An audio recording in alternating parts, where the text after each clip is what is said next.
Fundeb tem sido um tema de máxima urgência, máxima relevância, principalmente no Congresso Nacional. Na verdade, todos os municípios do Brasil estão na expectativa do que vem por aí com o Fundeb, né? Porque vamos lembrar que se nada for feito, o Fundeb acaba em 31 de dezembro de 2020. E acabando, a gente teria uma volta enorme da desigualdade de recursos financeiros para investir em educação no país. E tem muitos municípios que contam quase só com recursos do Fundeb. Então tem municípios que têm, do tanto que investem em educação, 95, 90, 85% dos recursos vêm do Fundeb. Portanto, o fim do Fundeb faria com que eles não tivessem mais condição de operar suas redes de ensino, de pagar professor, fazer manutenção escolar, fazer manutenção de políticas que são importantes para os alunos, né? Por exemplo, questões ali de tempo integral, atividades extracurriculares. Portanto, todos os municípios estão assim super atentos para essa questão do Fundeb. E aí, quando a gente pensa no que está sendo feito institucionalmente para mudar o Fundeb, né, na verdade, para garantir a continuidade dele, nós temos tramitando 3 PECs no Congresso. E por que PEC? Porque precisa ser uma emenda à Constituição. O Fundeb ele é definido na Constituição e hoje ele está na parte que chama-se transitória da Constituição. Ele tem 14 anos de existência, né, terminando em 2020. Colocando ele na parte permanente, como defende-se pelas 3 propostas de emenda à Constituição, o Fundeb continua, sem prazo para acabar.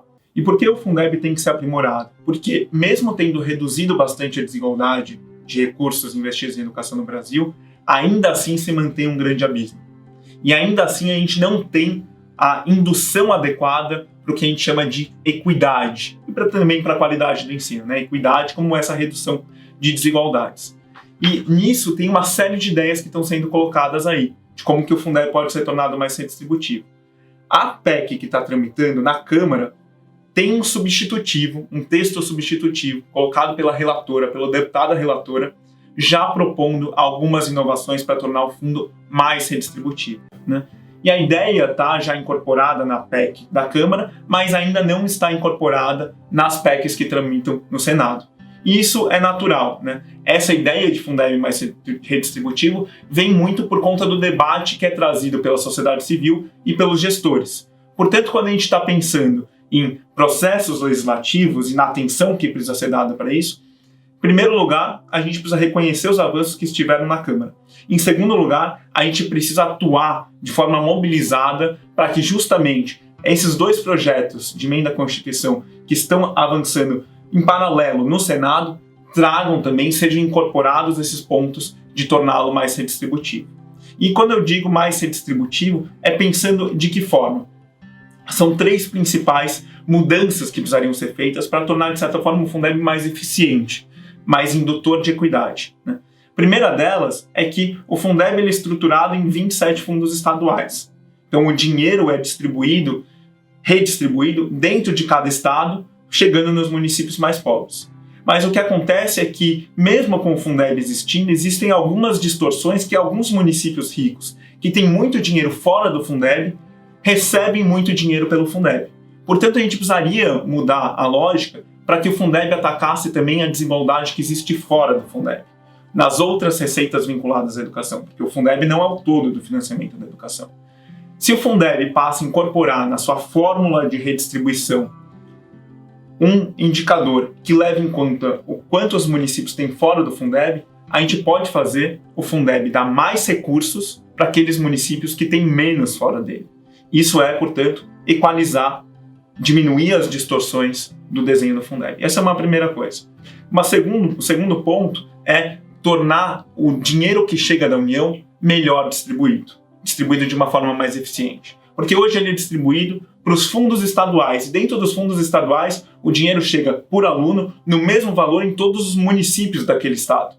Só que a gente tem que perceber que tem municípios mais ricos e mais pobres dentro de cada estado, que tem mais dinheiro ou menos dinheiro fora do Fundeb. E também que existem municípios pobres em estados ricos do país. Portanto, a ideia é que a complementação da União, o dinheiro adicional que vem da União, ao invés de chegar aos fundos estaduais, seja direto para os entes federativos que mais precisam, considerando não só os recursos do Fundeb, mas também todas as outras receitas vinculadas à educação.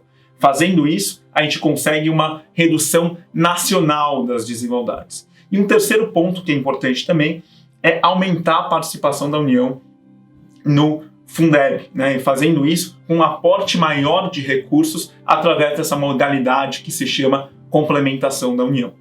Então hoje é mais ou menos 14 bilhões de reais que vem do governo federal para apoiar os estados mais pobres do país. A ideia é aumentar desses 14 bilhões para pelo menos uns 20 bilhões, né? Alguns cálculos do Todos pela Educação mostram que esse valor, então aumentar de 14 para 20, 21, 22, já ajudaria consideravelmente na maior equalização de recursos. E fazer isso nesse modelo mais redistributivo de complementação da União. Então, o ponto é que o Fundeb ele pode ser melhorado, ele pode começar a atacar as desigualdades que existem fora dele. E fazendo isso, a gente vai dar apoio às redes que mais precisam, que hoje têm dificuldade para garantir o piso salarial dos professores, tem dificuldade para garantir infraestrutura adequada e tem dificuldade para fazer manutenção das escolas. Fazendo isso, a gente consegue dar um grande passo em direção a um futuro de Brasil que seja muito mais equitativo e com muito mais oportunidades de aprendizagem para todos.